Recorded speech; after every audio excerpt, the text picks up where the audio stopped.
Well, hello everybody and welcome back to the Cherry Bomb International here as we are underway for what should be a great finals match here in our mixed doubles. Finally circling back to this bracket here. Got a chance to check out some of the matches early on, but we didn't get a chance to see either one of these teams yet, and boy, are they going to be coming off in a style here. Danny Baggish, the gambler, to start us off. And following him, a man that doesn't need much of an introduction, if any at all, Joe Chaney, Chainsaw. Of course, Paula Murphy is partnered with Danny Baggish. They have had plenty of history together, as we've talked about in the past, but also on top of that, Paula is trying to go for the three-peat on events. She's gotten 2 so far. Can she get a third event under her belt? The Triple Crown, I guess, instead of a three-peat would be the more apt term. 5 mark to follow the 7. This is our first look here on the stream at Sandy Haas. Do recall seeing her around the dart hall plenty of times. And, of course, they've had a tough run to get here, some big matches along the way. Notable exclusion of a match that did not make it to the finals board, Alex Spellman, Ashley Ritchie, that did get knocked out by Danny Baggish, Paula Murphy. Last start they're going to bull. I think that was a frustration dart and almost a relinquish of leg. This is still only a best-of-3 format, so it actually is not a ladder bracket for the mixed doubles like it was in the pro singles bracket. So that might be the case for the rest of the events. I do have to double check here, but I do believe that is going to be the case.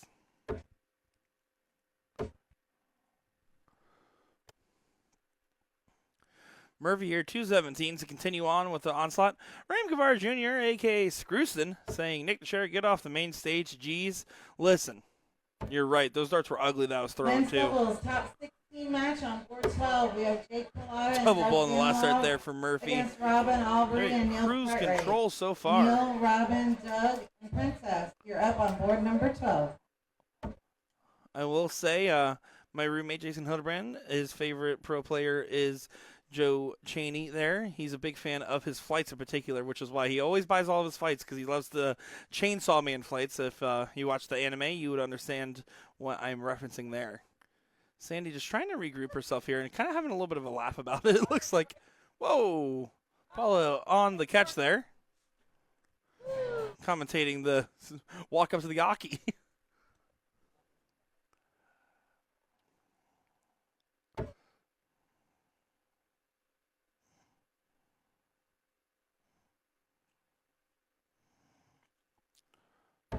Yeah, that was just max frustrations.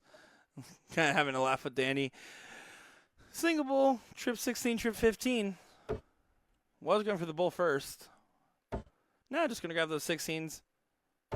And then the 15s, leaving Paula 1 bull there. Very pedestrian 5.4.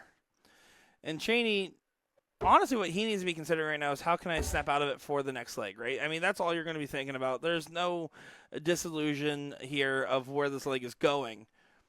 As Paula Murphy is going to tap this bull out. Does do so on the first start there. Very strong showing for them.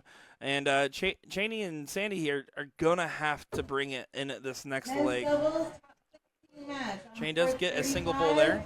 Mike Williams and Artie against Jim Widmeyer and PJ. So does Danny. PJ, Jim, Artie, Mike on board 35. Danny gets another single.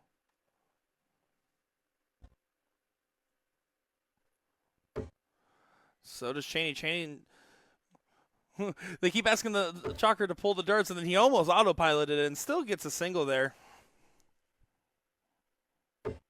So does Danny. This is a very important diddle, as Chaney and Danny are kind of having a laugh.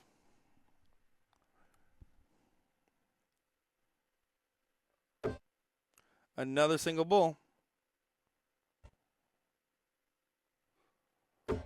Opting to leave it in, and it does deflect off the dart there. Interesting decision from Chaney. Surprised he didn't call for the pull there, but maybe it's just trying to say, hey, it's either going to deflect out or into the double. Here we go. Leg number 2, Danny Baggish will get the start here. Did get to see the baby get held up to the camera there in a true Simba-like fashion. Very nice. 5 mark there, so a little bit of regression from Danny, but regression in a just full term there. He is throwing just fine. Chaney here is the one that wants to really step it up and set up himself and Sandy. 50-50 raffle. If you'd like to buy a strip for $10, Tink is walking around selling them. 18s, though. basket area. Let's see what Paula does here. And I'm on curious her on her shot approach trip. here. She does go with the 18s on the second dart and decides to stay there. I don't mind that shot at all. I think it puts a lot of pressure on Sandy. Sandy now has to hit a 7 mark because of that single 20, right? Trip 18, single 18 for a shot at the 20. Will be stuck to 18s the whole time. Decides to hit the cover shot on the 19s. With the X already on your 18s, that's a good insurance policy capitalization. And she finds 6 at it, too. Great shot there. Danny grabs those 18s. And you see, this is what he does particularly well. He defends his territory. He defends that high ground. I'm sure you guys are tired of this conversation. I don't care. He defends it, right? He knows for a fact that it's going to be in some danger. Joe Chaney there takes a shot that I think is incorrect going at the 17s. Right now, you need to figure out how can I get a shot at the 20s? And the answer is you need to hit big and hope for a Paula miss, which is rare, but you need to hope for something like that. Instead, he opts to get that second number up. Going a little bit wide here. We'll see. It's a 126-point difference. So that single 20 does push it back just out of range. So a 7 mark needed on either of these numbers to get the point lead back. All over. It might have to hit the cover on the 17 now. Maybe it'll come into play. It doesn't. She decides to stay there. Grabs 3. But now Danny can go for 2 19s and then back to the 20. If he trips, he's going to keep closing. He's going to keep closing now on to the 17s. Is he staying? He's not sure if he wants to stay. Yeah. It's an awkward position on that dart, too. I don't think he likes exactly where it lies.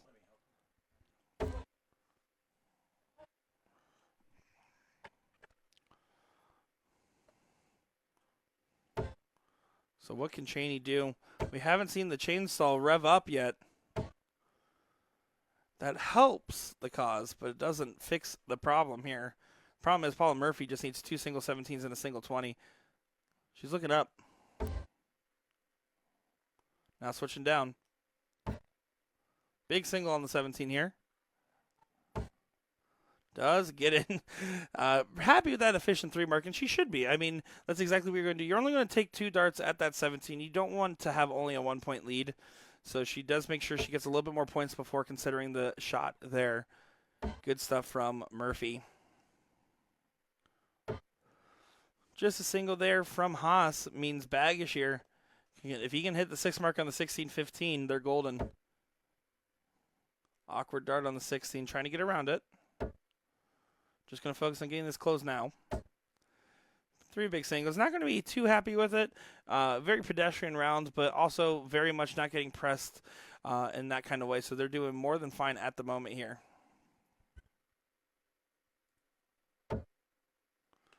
Chaney here needs a amount of defense. I don't understand that second dart at the 16 there. I really don't. Not with the 20s in play as well. I think he was trying to go for a full closeout to put all the pressure on Paula here. Very interesting shot selection from him in this game.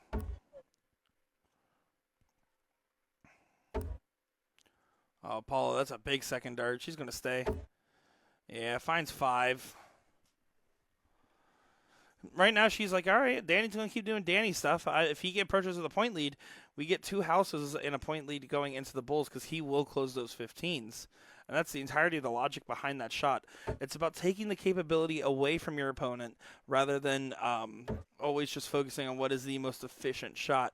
And that's exactly the type of cricket that Paula and Danny play together. It's that that kind of grindy style of efficient pointing and a very tactful shooting. Sandy gives herself a gah. She's a little frustrated with that one. Yeah, Danny's just going to focus on this close here. Danny a little disappointed in himself. Normally would stay on for the 2 singles there. Does try to bail out onto the bull. This is the opening here for Chaney. He needs to hit a big round here and set up Sandy for a shot, some closes. That's an awkward dart. Well thrown in the last. Good attempt there from the chainsaw. 5 hit. 14-point difference.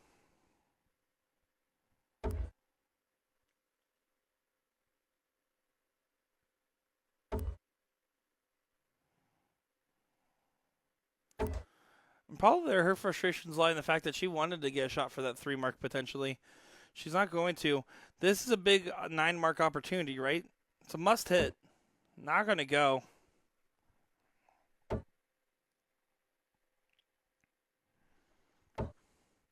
Two marks there. Again, does regain that point lead, but not enough to scare off Danny. But Danny did squander the opportunity. He doesn't seem keen to this time. And just goes back up there on the 20 to go ahead and push the bull out of range.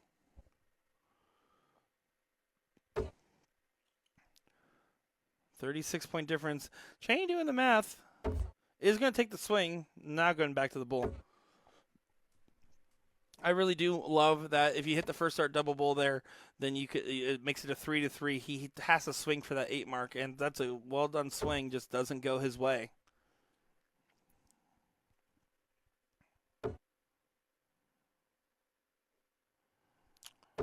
Well, bonus 16 points there. Never killed nobody.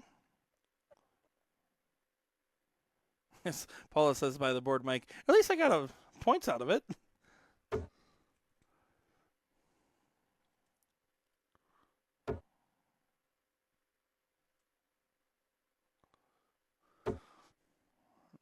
Well, it looks like an incidental close on the 20s. Incalculated 3 mark that is a happy accident, as Bob Ross would say. 3 bulls needed for Danny Baggish and Paula Murphy, and they get it done there, 2-0 over Sandy Haas and Joe Chaney. And Paula, 3 for 3 so far here in Boca Raton, Florida. So some good stuff indeed there as Danny clicks right off his dart.